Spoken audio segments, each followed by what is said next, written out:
ونصلي ونسلم على رسوله الكريم اما بعد فاعوذ بالله من الشيطان الرجيم بسم الله الرحمن الرحيم قال الله تبارك وتعالى في القرآن المجيد ما كان محمد أبا أحد من رجالكم ولكن رسول الله وخاتم النبيين قال الله تعالى في شان حبيبه ان اللہ وملائکتہ یصلون علی النبی یا ایھا الذین آمنوا صلوا علیہ وسلموا تسلیما صدق اللہ العظیم وبلغنا رسولہ النبی الکریم ونحن علی ذلک لمن الشاہدین والشاکرین والحمد للہ رب العالمین۔ اللہ رب العالمین کا فضل و کرم، مالک کے احسان کے پروردگار عالم نے ماہ سیام جیسا مبارک، محترم، معزز اور ذی شان ماہ مہینہ ہم گناہ گاروں کا عطا فرمایا۔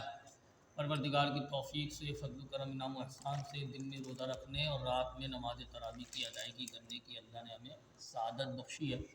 پروردگار اس کو ہماری طرف سے قبول کرے۔ جو اس کی ادائیگی میں غلطی کوتاہی ہو جائے تو پروردگار اس کو صرف نظر فرمائے، درگزر فرمائے۔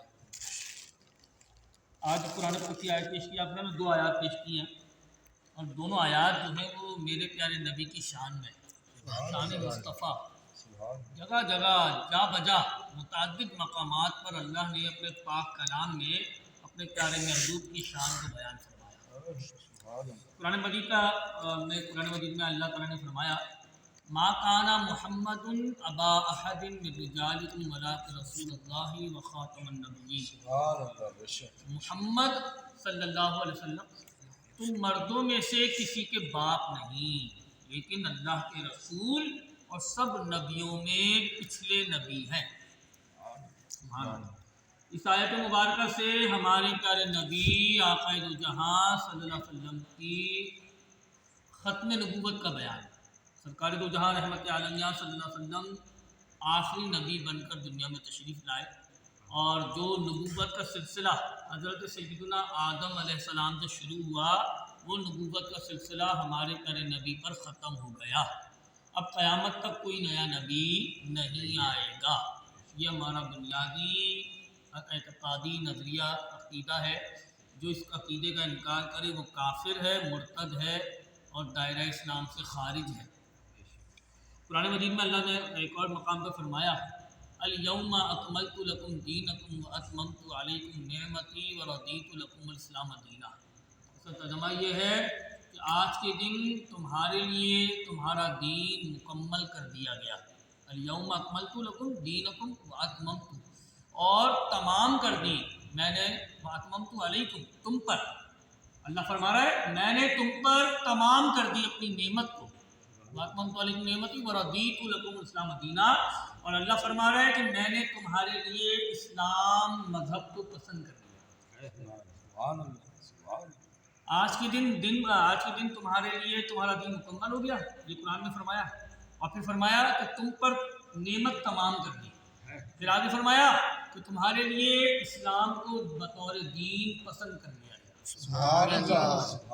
دو آیتیں ہیں نا، دین مکمل ہونے کی اور ہمارے پیارے نبی کے آخری نبی ہونے کی، یہ دونوں باتیں اس بات کی طرف شاہد ہیں، گواہی دے رہی ہیں یہ دو چیزیں کہ ہمارے پیارے نبی آخری نبی ہے، تو دین مکمل ہو گیا۔ اگر دین مکمل نہ ہوتا تو کسی اور نبی کی ضرورت پیش ہوتی، کسی اور نبی کے آنے کی ضرورت پیش ہوتی، تو لہٰذا جب دین مکمل ہو چکا تو اب کسی نبی کے آنے کی ضرورت باقی نہ رہی۔ اور ہمارے پیارے نبی آقا دو جہاں صلی اللہ علیہ وسلم کے آخری نبی ہونا یہ بھی قرآن سے ثابت ہے، سبحان اللہ۔ ہمارے پیارے نبی کا فرمان ہے، حضور نے ارشاد فرمایا انا خاتم النبیین لا نبی بعدی، سرکار نے فرمایا میں آخری نبی ہوں، میرے بعد کوئی نبی نہیں۔ اب یہ قرآن کی آیت پیش کی، حدیث پیش کر دی۔ اب صحابہ کرام کا عمل، حضرت سیدنا صدیق اکبر رضی اللہ عنہ جو خلیفۃ المسلمین امیر المومنین خلیفہ اول، یار غار و یار مزار، حضرت سیدنا صدیق اکبر جو انبیاء کے بعد انسانوں میں سب سے بلند مرتبہ رکھنے والی شخصیت ہے، مردوں میں سب سے پہلے اسلام لانے والے ہیں، اور حضرت سیدہ عائشہ صدیقہ رضی اللہ عنہ کے والد ماجد ہیں، قربان جائیں، جو ہمارے پیارے نبی کے ساتھ غار ثور میں بھی تھے، اور ہمارے پیارے نبی نے ان کو اپنے مزار پر انوار میں اپنے قبر کے پہلو میں سلایا بھی، جہاں جن کو اللہ کے نبی نے جن کو غار ثور میں بھی پسند فرمایا، ساتھ رکھا، 3 دن 3 راتیں 3 دن 3 راتیں ہمارے پیارے نبی نے صدیق اکبر کو اپنے ساتھ رکھا ہے غار ثور میں، اللہ اکبر۔ اور پھر ساتھ ہمارے پیارے نبی نے اپنے پیارے نبی کے ہمارے پیارے نبی نے اپنے پیارے ساتھی کو ساتھ سلایا بھی، قبر ہمارے پیارے نبی کی قبر کے ساتھ صدیق اکبر کی قبر، قربان۔ تو انہوں نے جب یہ خلیفہ بنے سیدنا صدیق اکبر رضی اللہ تعالیٰ عنہ، تو ان کے دور میں جنگ ہوئی، جنگ یمامہ کہلاتی ہے۔ اس جنگ میں 700 حفاظ صحابہ کرام شہید ہوئے۔ وہ کیا جنگ تھی؟ وہ جنگ تھی مسیلمہ کذاب سے۔ ہمارے پیارے نبی آقا دو جہاں صلی اللہ علیہ وسلم کے دنیا سے پردہ فرمانے کے بعد مسیلمہ نامی ایک شخص تھا جس نے نبی ہونے کا دعویٰ کر دیا تھا۔ تو صحابہ کرام کے متفقہ فیصلے سے حضرت سیدنا صدیق اکبر رضی اللہ تعالیٰ عنہ کی قیادت میں صحابہ کرام نے مسیلمہ کذاب اور اس کے ماننے والوں کے خلاف اعلان جنگ کیا۔ میان میں رکھی ہوئی تلواریں نکال لی، صحابہ نے تلواریں نکالی، کیونکہ مسلمانوں کا عقیدہ خراب ہو رہا تھا۔ ایمان پر جب بات آئی نا تو سمجھوتا نہیں کیا، میان میں رکھی ہوئی تلواریں نکال لی گئی۔ اور پھر ہمارے پیارے نبی کے جو دشمن تھا یہ مسیلمہ کذاب، جو دین کا، مسلمانوں کا اور ہمارے پیارے نبی کا دشمن تھا، اس کے خلاف صحابہ کرام نے علم جہاد بلند کیا اور اس کا کلا کما کر دیا۔ اس کا سیدنا صدیق اکبر کے دور کا کارنامہ ہے یہ ان کے دور کا کارنامہ ہے۔ اب ہم لوگ نے کیا کرتے ہیں، ہم لوگ کیا کرتے ہیں کہ ہم اپنے معاشرے میں پلنے والی جو بیماری ہے نا اس کو پلنے دیتے ہیں، پل جاتی ہے، بڑھ جاتی ہے، اتنا تناور درخت بن جاتی ہے کہ اس کو ختم کرنا ہمارے لیے مشکل ہو جاتا ہے، اس برائی کو ختم کرنا ناممکن ہو جاتا ہے۔ لیکن صحابہ کرام کی طرز عمل یہ رہا کہ جیسی برائی نظر آئی اس برائی کا خاتمہ کرنے کے لیے میان میں رکھی ہوئی تلواریں باہر نکال دی گئی اور اس فتنے کو ختم کر دیا گیا۔ مسیلمہ کذاب کے نام کا جو فتنہ تھا اس کو ختم کیا، اور اس ہمارے پیارے نبی کے جانثار اور وفادار صحابہ کرام نے ایمان کی خاطر 700 حفاظ صحابہ کرام، جن کو قرآن پاک یاد تھا، مکمل یاد تھا، جن کو 700 حفاظ صحابہ کرام، انہوں نے جام شہادت نوش کیا، جام شہادت نوش کیا، خدا کی قسم، ایمان کو بچانے کے لیے۔ اللہ اکبر۔ اب یہ 3 چیزیں بتا دی میں نے، قرآن کی آیت بتائی، حدیث بتائی اور صحابہ کرام کا طرز عمل۔ یہ ایسا بنیادی عقیدہ ہے کہ جیسے لا الہ الا اللہ پر ایمان رکھنا فرض ہے، ویسے ہی ہمارے پیارے نبی کے آخری نبی ہونے پر بھی ایمان رکھنا فرض ہے۔ جیسے اللہ کا ایک ہونا یہ فرض ہے نا مسلمانوں پر، یہ اس پر ایمان رکھنا، ویسے ہی ہمارے پیارے نبی کے آخری نبی ہونے پر بھی ایمان رکھنا فرض ہے، فرض ہے، فرض ہے۔ انکار کر دے گا کہ وہ پوری زندگی لا الہ الا اللہ پڑھتا رہے، لا الہ الا اللہ پڑھتا رہے، لیکن جب ہمارے پیارے نبی کے آخری نبی ہونے کا انکار کرے گا تو وہ کافر قرار پائے گا۔ مسلمان جو ہوتا ہے نا وہ سارے عقائد و نظریات کو ماننے والا ہوتا ہے۔ مسلمان یہ نہیں ہوتا کہ صرف لا الہ الا اللہ پر ایمان رکھے اور محمد رسول اللہ کا انکار کر دے، یا محمد رسول اللہ پر ایمان رکھے اور لا الہ الا اللہ کا انکار کر دے۔ نماز کو مانے تو زکوٰۃ کا انکار کر دے، زکوٰۃ کو مانے تو نماز کا انکار کر دے۔ کھیل تماشا تھوڑی ہے، پورے دین پر ایمان رکھنا ضروری ہے نا۔ اللہ نے قرآن میں فرمایا نا، یا ایھا الذین آمنوا ادخلوا فی السلم کافہ، اے ایمان والوں دین میں، اسلام میں پورے داخل ہو جاؤ، اللہ نے فرمایا۔ تو جو ایمان رکھنا ہے، جیسے وہ ہے نا ایمان مفصل ہے، آمنت باللہ وملائکتہ وکتبہ ورسلہ والیوم الآخر والقدر خیرہ وشرہ من اللہ تعالی والبعث بعد الموت۔ 7 عقیدے بیان کیے گئے ہیں اسلام کے، 7 کے 7 عقیدوں پر ایمان فرض ہے۔ کسی ایک عقیدے کا بھی کوئی انکار کر دے تو وہ کافر ہے، مرتد ہے، اسلام کے دائرے سے خارج ہے۔ اللہ اکبر۔ تو یہ بڑا ضروری ہے، یہ سب باتیں جاننا بہت ضروری ہے۔ آج کے تراویح میں آئی تھی یہ آیت مبارکہ ہمارے پیارے نبی کے آخری نبی ہونے کی۔ ایک اور آیت ہے قرآن پاک میں، اللہ نے فرمایا ان اللہ وملائکتہ یصلون علی النبی، شان مصطفیٰ۔ اللہ نے فرمایا بے شک اللہ اور اس کے فرشتے غیب بتانے والے نبی پر درود بھیجتے ہیں۔ اللہ اور اس کے فرشتے درود بھیجتے ہیں۔ پھر اللہ نے آگے حکم دیا کس کو؟ ایمان والوں کو، یا ایھا الذین آمنوا صلوا علیہ وسلموا تسلیما، اے ایمان والوں تم بھی غیب بتانے والے نبی پر درود بھیجو اور خوب سلام بھیجو۔ سبحان اللہ۔ یہ اللہ نے حکم دیا ایمان والوں کو۔ تو ہم ایمان والے اذان سے پہلے بھی درود پڑھتے ہیں، اذان کے بعد بھی درود پڑھتے ہیں۔ ہم ایمان والے اقامت سے پہلے بھی درود پڑھتے ہیں، اقامت کے بعد بھی درود پڑھتے ہیں۔ ہم ایمان والے ہر اچھے نیک جائز کام سے پہلے جیسے بسم اللہ الرحمن الرحیم پڑھنا ہم سنت سمجھتے ہیں، اور ہم ضروری سمجھتے ہیں، کیونکہ کام ہوتا ہی اللہ کے نام سے، اللہ کے نام لیا جائے نا کام سے پہلے، اللہ تعالیٰ اس کام میں برکت پیدا کر دیتا ہے، اللہ تعالیٰ اس کام کو مکمل کر دیتا ہے۔ تو بالکل جیسے بسم اللہ الرحمن الرحیم پڑھنا چاہیے، ویسے ہی درود و سلام بھی ضرور پڑھنا چاہیے۔ جہاں اللہ کا ذکر ہو وہاں اللہ کے پیارے نبی کا بھی ذکر ضرور ہونا چاہیے۔ اللہ اکبر۔ لیکن ایک بات یاد رکھیں کہ درود و سلام اذان کا حصہ نہیں ہے۔ اگر کوئی درود و سلام پڑھے بغیر بھی اذان دے گا تو اذان ہو جاتی ہے، اذان کا حصہ نہیں ہے درود و سلام۔ اسی لیے علماء نے فرمایا کہ جب اذان دینے لگو تو اذان سے پہلے جب درود و سلام پڑھو نا تو درود و سلام میں اور اذان میں وقفہ ہونا چاہیے، درمیان میں اذان اور درود و سلام کے درمیان وقفہ کرو، درود و سلام پڑھو پھر خاموش ہو جاؤ، پھر اذان پڑھو، کیونکہ سننے والوں کو کہیں ایسا نہ لگے کہ سنیوں نے اذان کا حصہ بنا دیا ہے درود و سلام کو۔ سننے والوں کو یہ شائبہ نہ ہو، سننے والوں کو یہ شک و شبہ نہ ہو کہ سنیوں نے نا اذان کا حصہ بنا دیا درود و سلام کو، تو یہ غلط فہمی پیدا نہیں کرنی۔ اس لیے علماء نے فرمایا کہ درود و سلام پڑھو، اس کے بعد تھوڑا وقفہ دو، پھر اس کے بعد اذان دو۔ یہ الحمدللہ ہماری مساجد اہل سنت میں ہے، اور اگر کسی مسجد اہل سنت کی کسی مسجد میں اذان سے پہلے درود و سلام نہیں ہوتا تو یہ بالکل شک و شبہ نہ جائے یا کہ دیوبندیوں کی مسجد ہے، یہ وہابیوں کی ہے، ایسا نہیں سوچنا چاہیے۔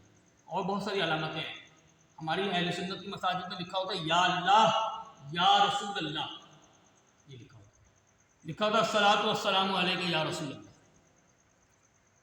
اذان ہو رہی ہوتی ہے نا، اذان میں ہم انگوٹھے چومتے ہیں، یہ بھی ہماری علامت و نشانی ہے۔ جب ہمارے پیارے نبی سرکار کا نام آ جائے تو سرکار کی محبت میں ہم انگوٹھے چوم کے آنکھوں سے لگاتے ہیں۔ اقامت ہوتی ہے نا تو ہم مسلمانوں، ہم سنیوں کا طریقہ ہے کہ ہم حی علی الفلاح پہ کھڑے ہوتے ہیں، جو دوسرے لوگ ہیں نا وہ پہلے ہی کھڑے ہو جاتے ہیں۔ یہ نشانی بتا رہا ہوں، اپنے اہل سنت کی مساجد کی نشانی ہے یہ۔ کبھی آپ کسی ایسے علاقے میں ہو پتہ نہ چلے کہ مسجد کون سی ہے تو یہ نشانی جان لیں، کیونکہ بد مذہب بدعقیدہ کے پیچھے نماز نہیں ہوتی۔ بد مذہب بدعقیدہ جو برے عقائد و نظریات رکھنے والا شخص ہے، اس کے پیچھے اگر نماز پڑھی تو نماز واجب الاعادہ ہے، مکروہ تحریمی ہوتی ہے۔ اور اگر کبھی کسی ایسے شخص کے پیچھے نماز پڑھی کہ جو معاذ اللہ کافر ہے، جیسے قادیانی، جیسے اہل تشیع غالی شیعہ، یا جیسے کوئی وہابی جو معاذ اللہ سرکار دو عالم صلی اللہ علیہ وسلم کی شان میں گستاخی کرنے والا، ایسے کسی کے پیچھے نماز پڑھی جس کی گمراہیت حد کفر تک پہنچی ہوئی ہے تو نماز ہوگی نہیں، کیونکہ اس کی اپنی نہیں ہو رہی، اس کے پیچھے پڑھنے والوں کی کیسے ہوگی؟ حد کفر تک پہنچی ہوئی نا ایمان کی گمراہیت، اور اگر حد کفر تک نہیں پہنچی اس کی گمراہیت تو پھر نماز مکروہ تحریمی واجب الاعادہ ہے۔ تو آپ کسی ایسے علاقے میں ہیں جہاں پتہ نہیں چل پا رہا کہ مسجد اپنی ہے یا کسی غیروں کی ہے، تو پھر یہ نشانیاں ہیں۔ اقامت کے وقت حی علی الفلاح پہ ہم لوگ کھڑے ہوتے ہیں، درود و سلام پڑھتے ہیں ہم اذان سے پہلے بھی اور اقامت سے پہلے بھی، سرکار کا نام آئے تو ہم انگوٹھے چوم کر آپ سے لگاتے ہیں۔ فرض نماز کے بعد ہم ذکر کرتے ہیں لا الہ الا اللہ لا الہ الا اللہ لا الہ الا اللہ محمد رسول اللہ۔ اذان نماز کے بعد اجتماعی دعا ہوتی ہے، یہ ہم مسلمانوں کی نشانیاں ہیں، الحمدللہ ہماری نشانیاں ہی ہیں۔ اہل سنت و جماعت کی مساجد میں یہ ہوتا ہے، یہ سارے کام یہ پتہ ہونا ضروری ہے۔ ہمارے پیارے نبی کا فرمان حضور نے ارشاد فرمایا جس نے مجھ پر ایک مرتبہ درود پڑھا اللہ تعالیٰ اس پر 10 رحمتیں نازل فرماتا ہے۔ سبحان اللہ۔ ایک اور حدیث پاک ہمارے پیارے نبی کا فرمان حضور نے ارشاد فرمایا جس نے مجھ پر ایک مرتبہ درود پڑھا اللہ تعالیٰ اس کے 10 درجے بلند کر دیتا ہے، اللہ اس کے 10 خطاؤں کو مٹا دیتا ہے، اور اللہ تعالیٰ اس پر 10 رحمتیں نازل فرماتا ہے۔ ہمارے پیارے نبی کا فرمان ہے حضور نے ارشاد فرمایا کہ میری قبر کے پاس اللہ نے ایک فرشتہ مقرر کر رکھا ہے، میری امت میں سے کوئی مجھ پر درود پڑھتا ہے تو وہ فرشتہ درود پڑھنے والے کا اور اس کے والد کا نام اللہ کی عطا سے وہ فرشتہ میری بارگاہ میں دیتا ہے۔ درود و سلام پڑھنے والا اس کا اور اس کے والد کا نام وہ فرشتہ دربار مصطفیٰ میں نام لیتا ہے۔ وہ فرشتہ کہتا ہے یا رسول اللہ فلاں بن فلاں امتی نے آپ کو سلام دیا ہے۔ تو جو شخص مکے مدینے نہ جا سکے وہ یہاں سے درود و سلام پڑھے کہ نام تو دربار مصطفیٰ میں آ جائے، دربار مصطفیٰ میں نام تو لے لیا جائے مجھ گناہ گار کا، یہ میری خوش قسمتی یا رسول اللہ میں آپ کا امتی، یہ میری خوش قسمتی میرے یا رسول اللہ میں آپ کا امتی ہوں۔ اور میری اس پر بھی میری بہت خوش قسمتی کہ یا رسول اللہ میں مدینہ نہیں آ سکا، وسائل نہیں تھے میرے پاس، نہیں آ سکا، لیکن میرا نام تو پہنچ گیا۔ اللہ نے فرشتہ مقرر کر دیا، سرکار کی قبر کے پاس ایک فرشتہ ہے، قربان جائے۔ اس فرشتے کی طاقت یہ ہے، اس فرشتے کو اللہ نے یہ طاقت دی ہے، دنیا میں جہاں کہیں بھی کوئی درود و سلام پڑھے گا نا، اس فرشتے کو یہ خبر ہو جاتی ہے کہ اللہ کے نبی کے کس امتی نے درود و سلام پڑھا ہے، اور وہ اس امتی کا نام بھی جانتا ہے، فرشتہ اس امتی کا نام جانتا ہے، اس کے والد کا نام جانتا ہے، اس کا نام لیتا ہے اور اس کے والد کا نام لیتا ہے دربار مصطفیٰ میں، اور کہتا ہے کہ یا رسول اللہ آپ کے فلاں بن فلاں امتی نے درود بھیجا ہے، سلام بھیجا ہے۔ کتنی خوش قسمتی ہے ہم مسلمانوں کی۔ اچھا، درود و سلام پڑھنا بھی ہمارے حصے میں آیا ہے، یہ ہمارے یہاں بہت بڑی نشانی ہے آج کل موجودہ دور میں، اہل سنت و جماعت کی موجودہ دور کی سب سے بڑی نشانی ہے کہ الحمدللہ درود و سلام کو ہم نے اپنا رکھا ہے۔ ہر اچھے نیک کام سے پہلے جیسے بسم اللہ پڑھتے ہیں نا، ویسے درود و سلام پڑھتے ہیں، یہ چھوڑنی نہیں ہے ہم نے، یہ بہت ہی زبردست وظیفہ ہے سرکار کا، سرکار پر پڑے گا درود و سلام۔ اچھا، یہ درود و سلام ہے کیا؟ اس کے الفاظ پہ غور کریں نا، اللہم صلی علی محمد وعلی آل محمد، اس کا معنی یہ ہے اے اللہ رحمت نازل فرما ہمارے سردار، ہمارے آقا، ہمارے مولا محمد صلی اللہ علیہ وسلم پر، اور محمد صلی اللہ علیہ وسلم کی آل پر۔ یہ دعا مانگی جا رہی ہے اللہ سے، کس کے لیے؟ سرکار دو جہاں رحمت عالم یا صلی اللہ علیہ وسلم کو دعا مانگی جا رہی ہے کہ اے اللہ رحمتیں برسا دے، برکتیں برسا دے، رحمتیں برسا دے ہمارے سردار، ہمارے آقا، ہمارے مولا امام الانبیاء قائد جہاں صلی اللہ علیہ وسلم پر، اور ان کی آل پاک پر، ان کی اولاد پاک پر، ان کے ازواج پاک پر، ان کے صحابہ کرام پر رحمتیں برکتیں برسا دے۔ یہ دعا اللہ کو اتنی محبوب ہے کہ اللہ نے قرآن میں حکم دے دیا، ایمان والوں کو کہا کہ غیب بتانے والے نبی پر درود بھی پڑھو اور سلام بھی بھیجو۔ قربان جائے اللہ تعالیٰ اس علامت و نشانی کو اور اس نسبت کو اللہ سلامت رکھے، ہماری نسبت سلامت رہے، مرتے وقت تک ہم درود و سلام پڑھتے رہیں، پڑھتے رہیں۔ اللہ کے پیارے نبی کا فرمان کا خلاصہ یہ ہے کہ ایک صحابی حاضر ہوئے نا حضور کی بارگاہ میں، کہا کہ یا رسول اللہ میں اتنے وقت آپ پر سلام پڑھتا ہوں، درود پڑھتا ہوں، تو اللہ کے نبی نے فرمایا اور بڑھاؤ، تو صحابی نے کہا کہ میں آدھا وقت آپ پر درود و سلام پڑھوں گا، تو سرکار نے فرمایا اور بڑھاؤ، تو کہا کہ 3/4 آپ پر درود پڑھوں گا اور باقی جو وقت بچے گا اس میں اور آدھو بدائش پڑھوں گا، سرکار نے فرمایا اور بڑھاؤ، تو صحابی رسول نے کہا کہ میں سارا دن آپ پر درود و سلام پڑھوں گا، تو سرکار نے فرمایا کہ تب جا کے تمہاری تمام تر ضروریات کو اللہ کافی ہو جائے گا، تمام تر ضروریات کافی ہو جائے گا، سارا دن درود و سلام پڑھو۔ قربان جائے، بہت ٹھنڈا وظیفہ ہی ہے۔ اور جو بھی وظائف وغیرہ پڑھے جاتے ہیں نا، جو اوراد و وظائف پڑھے جاتے ہیں، ان سے پہلے اور آخر میں درود و سلام پڑھا جاتا ہے، اول آخر درود شریف پڑھنے کا کہا جاتا ہے علماء کرام کی طرف سے، اسی وجہ سے کہا جاتا ہے کہ اگر آپ کو جلالی وظیفہ پڑھ رہے ہیں، جلالی وظیفہ، تو اس سے پہلے اگر آپ اور آخر میں آپ درود و سلام پڑھ لیں گے تو اس جلالی وظیفے کے جو اثرات ہوں گے نا وہ ہلکے ہو جاتے ہیں، ورنہ اگر بغیر درود و سلام کے پڑھا جائے گا نا کوئی جلالی وظیفہ تو خدا نہ خواستہ اس کے اثرات زیادہ خطرناک ہو سکتے ہیں، پڑھنے والے کا ذہنی توازن خراب ہو سکتا ہے، جنات بھی متوجہ ہو جاتے ہیں اگر بغیر اجازت کے کوئی درود و اوراد و وظائف پڑھے، شیخ کامل پیر صاحب کے اجازت کے بغیر کوئی وظائف وظیفہ پڑھے یا اوراد و وظائف پڑھے نا تو معاملہ خراب ہو سکتا ہے، روحانیت کے معاملات ہو جاتے ہیں، اور درود و سلام نہ پڑھے اول آخر تب بھی بہت زیادہ مسائل پیش آ سکتے ہیں۔ اس لیے علماء کرام اور مفتیان کرام پیر صاحبان یہی کہتے ہیں کوئی بھی وظیفہ اپناؤ تو اول آخر درود شریف ضرور پڑھیں اور اجازت لے کے پڑھو، اور نمازوں کی پابندی ضرور کرو، نمازوں کی پابندی ضرور کرو۔ یہ ساری چیزیں اللہ تعالیٰ ہمارے ایمان کو سلامت رکھے، جو کچھ کہا سنا گیا اللہ اس کو میری اور آپ سب کی بخشش کو مغفرت کا ذریعہ بنائے، آمین بجاہ نبی صلی اللہ علیہ وسلم۔